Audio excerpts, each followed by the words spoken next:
Hello and developer, welcome to developer YouTube channel. So আমি আপনাদেরকে দেখাচ্ছিলাম যে কী করে খুব সহজে আপনার একটা নিউজ পেপার অ্যাপস তৈরি করবেন, এবং নিউজ পেপার অ্যাপস তৈরি করার জন্য আমি যে টিউটোরিয়াল সিরিজটা শুরু করেছিলাম সেটার উপরে অলরেডি 3টা ভিডিও আমি পাবলিশ করে ফেলছি। সো আপনারা যদি নিউজ পেপার অ্যাপ যদি মেক করতে চান তো অবশ্যই আমার পূর্বে 3টা ভিডিওগুলো দেখে আসবেন। আর এই ভিডিও দেখার পূর্বে আপনাদের কাছে ছোট্ট একটা রিকোয়েস্ট, সেটা হচ্ছে যে আপনারা যারা আমার এই চ্যানেলে নতুন তারা অবশ্যই আমার চ্যানেলে সাবস্ক্রাইব করতে ভুলবেন না, কারণ আমি এই চ্যানেলে প্রতিনিয়ত অ্যান্ড্রয়েডের উপরে অসংখ্য ধরনের ভিডিও তৈরি করে পাচ্ছি। সো আপনারা আশা করি আমার এই চ্যানেলের সাথে কানেক্ট থাকলে ভালো কিছু শিখতে পারবেন।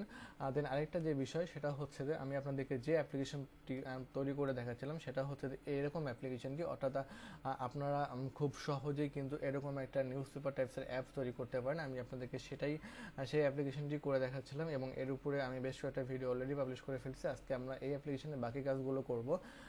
দেন হচ্ছে যে আপনারা যদি ফটো কন্টেস্ট খেলতে ভালোবাসেন তো যদি আপনারা ফটো কন্টেস্ট খেলতে ভালোবাসেন তো গুগল প্লে স্টোর থেকে এই অ্যাপ্লিকেশনটি ডাউনলোড করে নেবেন। আমি ডিসক্রিপশন বক্সে এই অ্যাপের লিঙ্ক দিয়ে দেবো, আপনারা চাইলে সেখান থেকে অ্যাপ্লিকেশনটি ডাউনলোড করতে পারেন। এই অ্যাপ্লিকেশনে ফটো কন্টেস্ট খেলার পাশাপাশি আরও বেশ কিছু মিডিয়া টাইপসের আছে, যেমন আপনি এখান থেকে আপনার ফোনে যে কোনো ওয়ালপেপারকে লাইভ, যে কোনো ভিডিওকে লাইভ ওয়ালপেপার হিসেবে সেট করতে পারবেন।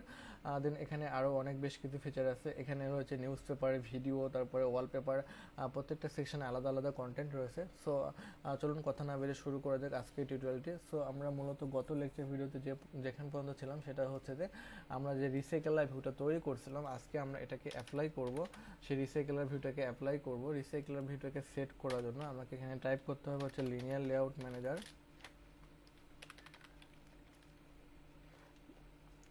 লিনিয়ার লেআউট ম্যানেজার আমি একটা ভ্যারিয়েবল নিচ্ছি, linear layout manager equals to new linear layout manager. আমরা এখানে দিস পাস করে দিলাম।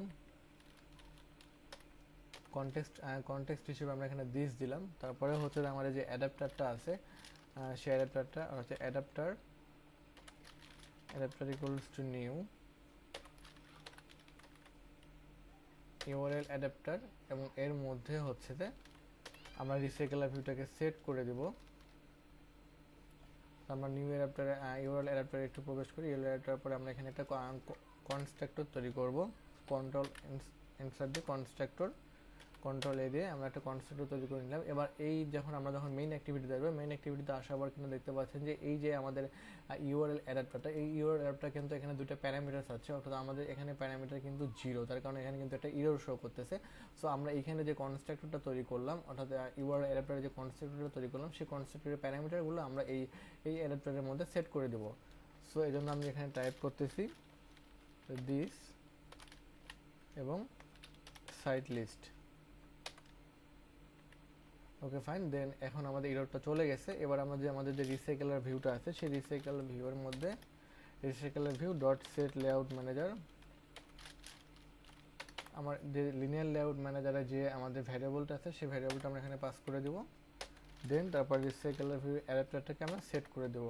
রিসাইকেলার ভিউ ডট সেট অ্যাডাপ্টার, আমাদের অ্যাডাপ্টারের যে ভ্যারিয়েবলটা আছে সেই ভ্যারিয়েবলটা পাস করে দেবো। এবার যদি আমরা আমাদের অ্যাপ্লিকেশনটা রান করি তাহলে আমাদের অ্যাপ্লিকেশনের মধ্যে আমরা একটা আউটপুট দেখতে পাবো। সো আমরা আমাদের অ্যাপ্লিকেশনটাকে এবার রান করতেছি। সো আমাদের অ্যাপ্লিকেশনটা আমরা রান দিলাম।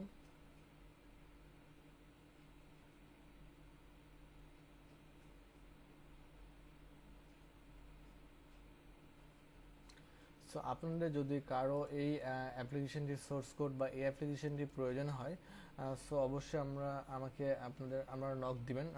আমাকে নক দিবেন। আমি আপনাদেরকে যথাসাধ্য হেল্প করার চেষ্টা করবো। এই সোর্স কোড বা হচ্ছে এই অ্যাপ্লিকেশনটা যদি আপনাদের কারো দরকার হয়, আপনারা এখানে চাইলে ইচ্ছে মতো কাস্টমাইজ করে নিতে পারবেন। অবশ্যই আপনারা আমাকে নক দিবেন পার্সোনালি, আমি আপনাদেরকে হেল্প করার চেষ্টা করবো। ডিসক্রিপশন বক্সে আমার ফেসবুকের লিঙ্ক দেওয়া থাকবে, আপনারা চাইলে সেখান থেকে আমার সাথে কানেক্ট হতে পারেন। আমাদের এখানে একটা এরর জেনারেট করছে। এররটা হচ্ছে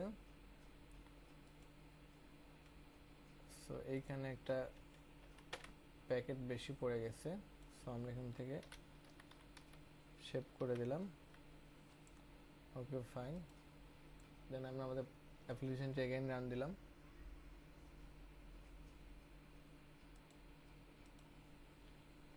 সো আমাদের অ্যাপ্লিকেশনটি ইনস্টল কমপ্লিট হয়ে গেছে। এবার যদি আমরা আমাদের অ্যাপ্লিকেশনটিকে ওপেন করি তাহলে এরকম ঠিক সেম একটা আউটপুট দেখতে পাবো, যেটা আমাদের অ্যাক্টিভিটিতে আমরা যেটা দেখতে পেয়েছিলাম, অর্থাৎ আমরা মেইন অ্যাক্টিভিটিতে যাই। মেইন অ্যাক্টিভিটিতে যাওয়ার পর আমাদের যে ভিউটা আছে, অর্থাৎ এইটা দেখতে পাচ্ছেন আপনারা, কিন্তু এইখানে কিন্তু আমরা আমাদের অ্যাক্টিভিটি থেকে কিন্তু আমরা এখানে নামটা সেট করে দিয়েছি।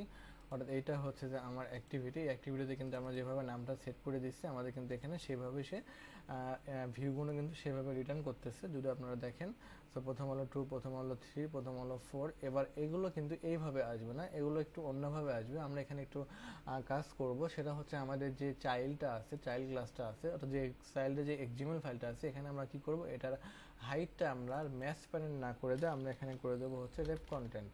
সো আমরা এখানে রেপ কন্টেন্ট করে দিলাম। দেন তারপর আরেকটা কাজ করব, সেটা হচ্ছে যে আমাদের যে অ্যাক্টিভিটি আছে, এই অ্যাক্টিভিটির মধ্যে আমরা এটাকে এখানে শুধু লিনিয়ার লেআউট ইউজ না করে আমরা এখানে গ্রিড লেআউট ইউজ করব, যাতে আমরা গ্রিড লেআউটের মাধ্যমে আমরা কিন্তু আমাদের ডিভাইসটাকে 2টা ভাগে বা 3টা ভাগে বা 4টা ভাগে বিভক্ত করতে পারি। সো এখানে আমি লিনিয়ার লেআউটটা সরিয়ে দিলাম। লিনিয়ার লেআউটটা সরিয়ে দিয়ে আমরা এখানে ইউজ করব হচ্ছে যে গ্রিড লেআউট ম্যানেজার। তো গ্রিড লেআউট ম্যানেজার, দেন তারপর এখানে বলে দিতে হবে কিন্তু আমাদের স্ক্রিনটাকে আমরা কয়ভাবে সেট করতে চাচ্ছি। সো দিস দিয়ে আমরা এখানে 2 দিয়ে দিলাম, অর্থাৎ 2 হচ্ছে আমাদের এখানে স্প্যান কাউন্ট, অর্থাৎ আমাদের ডিভাইসটাকে আমরা এখান থেকে 2 ভাগে ভাগ করব। এবার যদি আমরা আমাদের অ্যাপ্লিকেশনটাকে রান করি, তাহলে আমাদের যে কাঙ্ক্ষিত আউটপুট আছে, সেই আউটপুটটা কিন্তু আমরা এখানে পাবো। সো আমাদের অ্যাপ্লিকেশনটি বিল্ড হচ্ছে।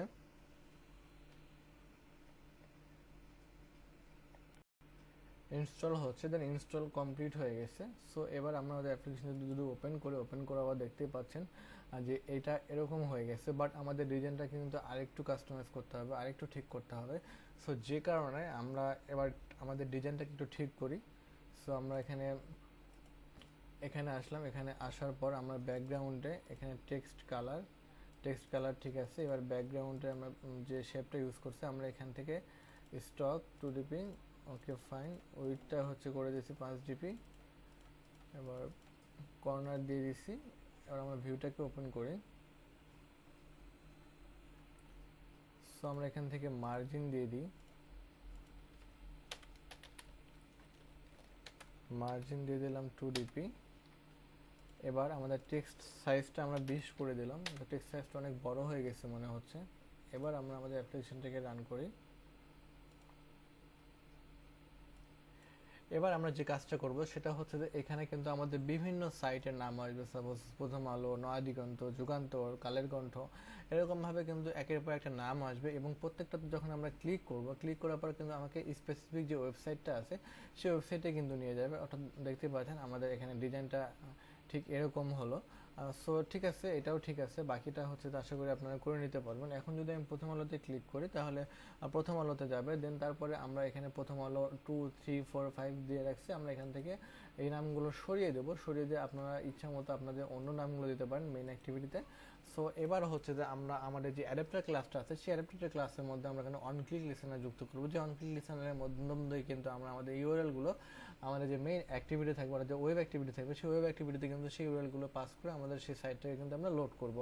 সো নেক্সট ভিডিওতে দেখা হবে এই বিষয় নিয়ে। সো সে পর্যন্ত সবাই ভালো থাকবেন। বাই বাই, টাটা, আল্লাহ হাফেজ।